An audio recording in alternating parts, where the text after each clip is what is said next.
Assalamualaikum warahmatullahi wabarakatuh. Selamat malam teman-teman. Jumpa lagi bersama Kak Arman di Ketabe Channel.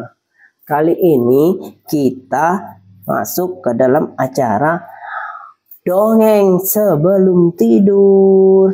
Nah, kali ini Kak Arman ada cerita tentang kancil yang berjudul Gong Ajaib. Oke teman-teman, sebelum tidur jangan lupa cuci kaki, cuci tangan, dan berdoa. Oke teman-teman, kita mulai dongeng sebelum tidur. Gong Ajaib. Di tengah hutan terdapat sebuah pohon yang rindang. Daunnya subur, cabang-cabang dan rantingnya sangat banyak. Di pohon itu banyak sekali daun hutan yang bergombolan membuat rumah. Dari hari ke hari bertambah banyak jumlah tawon tersebut. Sehingga ketika tawon itu bergerombol, di sekitar sarangnya kelihatan seperti benda hitam. Wah, seperti benda hitam yang tergantung di pohon. Ketika terik matahari yang panas menyengat, seekor kancil berlari-lari kecil menuju pohon yang rindang. Ia ingin berteduh teman-teman, melepaskan lelah. Nah, saat mendongak ke atas, tiba-tiba matanya yang tajam melihat benda tergantung di ranting pohon, tepat di atas kepalanya. Cukup lama sih kancil berdiam, terus mengawasi benda hitam tersebut, hingga akhirnya ia berpikir apa ya? Hingga akhirnya ketika beberapa tawon yang berterbangan hingga pada benda itu, kancil barulah sadar bahwa benda tergantung itu adalah tawon yang bergerombol. Nah, setelah yakin kancil bahwa itu adalah sarang tawon, dalam hatinya ingin sekali menikmati madunya. Tapi bagaimana cara mendapatkan madunya? Bila diambil begitu saja, pasti tahun-tahun akan menyengatku. Cukup lama si kancil berpikir untuk menemukan cara yang dianggapnya paling tepat untuk mengambil madunya. Gimana ya? Nah, pada saat yang sama, tiba-tiba seekor harimau yang besar datang.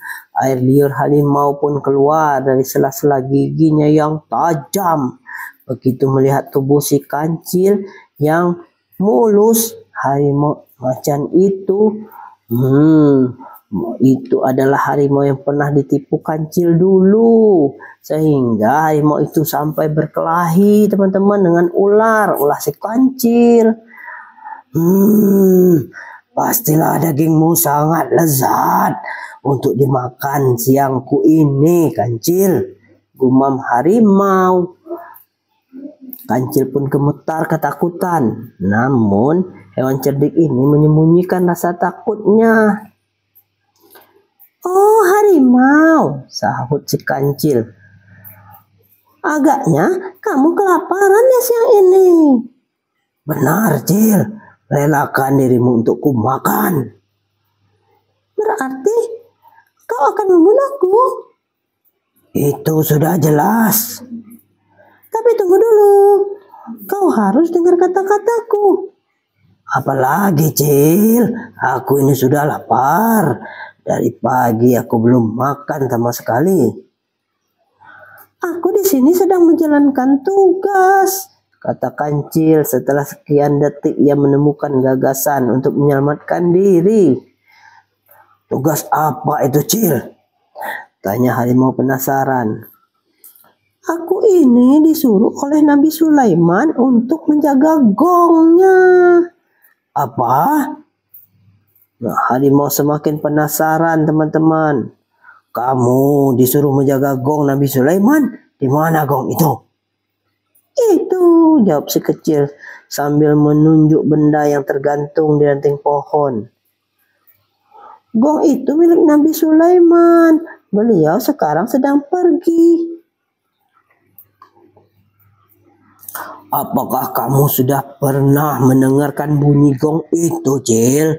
tanya harimau. Oh, tentu kawan, jawab kancil. Bunyinya sangat merdu. Coba kamu pukul, Cil. Aku ingin mendengarnya, pinta harimau. Oh, jangan, jangan. Sesekali jangan dipukul. Nanti aku mendapatkan marah dari baginda Nabi. Aku tidak mau dihukum karena melanggar perintah. Cuma sekali, Cil. Masa kamu tidak mau? Desak harimau, teman-teman. Tidak, saya tidak mau, jawab si kancil. Kalau begitu, biarkan aku sendiri yang memukulnya, pinta harimau. Kamu juga tidak boleh tanpa izin Nabi Sulaiman. Loh, kamu jangan macam-macam, Cil. Kalau kamu tak mau membiarkanku memukul gong itu, maka sekarang juga kau kuterkam. Jangan dong. Jadi biarkan saja aku memukulnya. Wah, gawat, gawat, gawat. Kancil berkata lirih. Sebenarnya gong ini bukan hanya bersuara merdu, tapi siapa yang memukulnya akan mendengarkan suara yang akan ditakuti semua binatang lain. Artinya ia akan menjadi raja di hutan ini. Mendengar keterangan itu, harimau makin penasaran. Ia mendengus dan siap menerkam kancil. Kancil pun ketakutan. Sepertinya harimau tidak lagi main-main. Baiklah, kalau kamu memaksa kawan. Tapi tunggu dulu, karena aku tidak ingin kena hukum Nabi Sulaiman, maka aku harus pergi dulu. Baru setelah aku pergi jauh, kamu boleh memukul gongnya. Oke, aku setuju, Cil, jawab harimau. Kalau begitu, cepatlah kamu meninggalkan tempat ini. Selamat tinggal kawan, semoga kamu bisa menikmati merdunya suara gong itu, kata si kancil. Si kancil pun pergi bergegas, pergi meninggalkan tempat itu. Namun tanpa sepengetahuan harimau, ia hanya bersembunyi di balik semak-semak. Ia menunggu apa yang akan dilakukan oleh harimau. Setelah mengira si kancil pergi cukup jauh, harimau pun kemudian mengambil ranting kayu kering yang tergeletak di tanah. Tidak jauh dari tempat ia berdiri, ia segera mendekati benda itu. Tanpa mengamat-amati terlebih dahulu dari apakah benda itu, harimau langsung mengayunkan ranting tersebut. Bu, bu, bu. 3 kali harimau memukulnya dengan keras. Saat itulah gong yang tidak lain adalah tawon yang bergombol langsung mendengung marah. Harimau terkejut bukan main. Dia baru menyadari bahwa yang dipukul bukanlah gong. Ternyata harimau tertipu ya teman-teman ya. Nah, setelah menyadari bahwa harimau tertipu, tawon pun makin mengejar harimau dengan ganasnya menyerbu harimau. Kancil, keparat, kau menipuku, teriak harimau kesakitan karena disengat tawon. Harimau langsung pontang-panting, ia lari meninggalkan tempat itu. Tak ingin disengat lebih banyak lagi oleh tawon hutan yang sangat ganas. Si kancil bersembunyi di balik semak-semak. Ia hanya tertawa kecil melihat apa yang dialami oleh harimau. Dia sangat senang karena keinginannya untuk mendapatkan madu tawon sebentar lagi akan terwujud. Sebab setelah rumah tawon tersebut dipukul harimau, banyak sekali madunya yang berceceran di tanah.